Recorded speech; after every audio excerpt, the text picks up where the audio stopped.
En tournant autour de la Terre en un mois, la Lune semble passer successivement près de toutes les planètes. Lors de ces conjonctions, la Lune nous permet de repérer ces planètes et vous aide à mieux situer notre système solaire. Parfois, la Lune toute proche de la Terre nous permet de retrouver Saturne à l'autre bout du système solaire. En 2 semaines, la Lune fait la moitié de son périple autour de la Terre pour venir s'aligner avec Mars. Les soirs de conjonction, vous pouvez voir Mars un peu plus jaune que les étoiles, juste à côté de la Lune.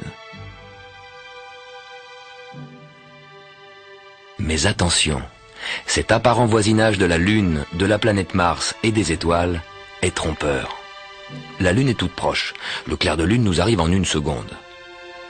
La lumière que Mars nous reflète met 8 minutes pour arriver sur Terre.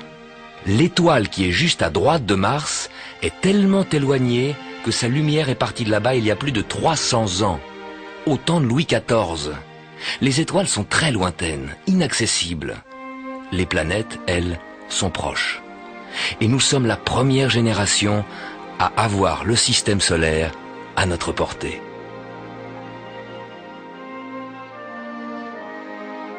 Que vu de la Terre, tout semble tourner autour de nous. Le Soleil, la Lune, les planètes et les étoiles.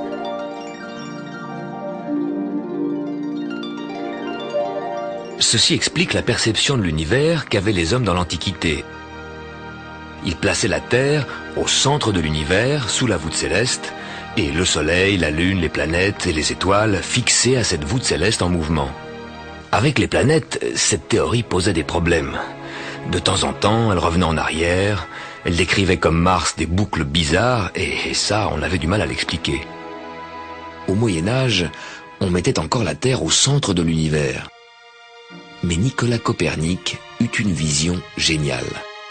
Ce n'était pas une Terre immobile qui était au centre de l'univers, mais c'était le Soleil.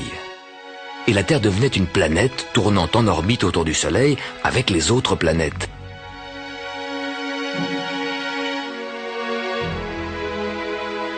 Cette découverte changea la perception de l'univers. La Terre y trouvait sa véritable place.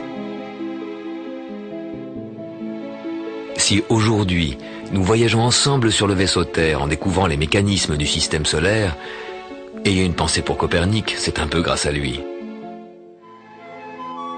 Pourquoi elle tourne la Terre ?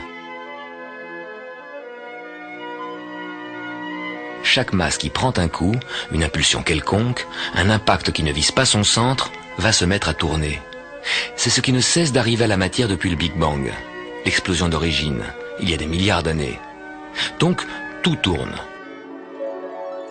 En tout petit, les électrons tournent autour du noyau de l'atome. En grand, les galaxies tournent.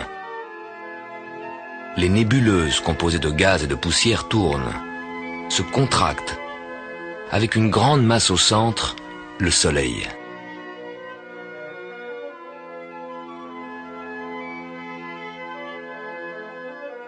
Le reste, toujours en rotation, se condensa en planètes, et une de ces planètes, toujours en rotation, c'est la Terre.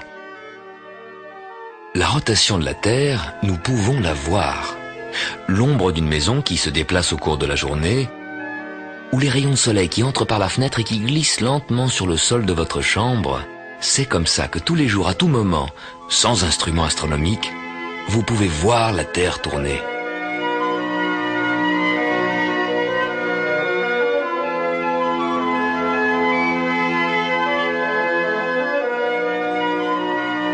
Cette rotation de la Terre peut être rapide ou lente, selon où nous sommes. Chacun de ces 3 cercles fait un tour complet en 24 heures. Et dans ces 24 heures, c'est bien entendu le cercle le plus grand qui parcourt la plus grande distance. C'est donc là, à l'équateur, où ça tourne le plus vite, 1600 km/h. C'est là, à Kourou, en Guyane, et dans le sud des États-Unis, à Cap Canaveral, qu'on lance les fusées dans l'espace. Pour échapper à l'attraction de la Terre, il faut des vitesses très grandes. Alors les 1600 km/h que la Terre ajoute à la vitesse des fusées, c'est déjà autant de gagné. À quelques kilomètres du pôle Nord, tout près de son axe de rotation, La Terre ne tourne qu'à 3 km/h. On pourrait marcher aussi vite que la Terre tourne. Et ici, entre l'Écosse et le Canada, la Terre tourne environ à 900 km/h. C'est la vitesse des avions que vous prenez pour aller d'Europe en Amérique.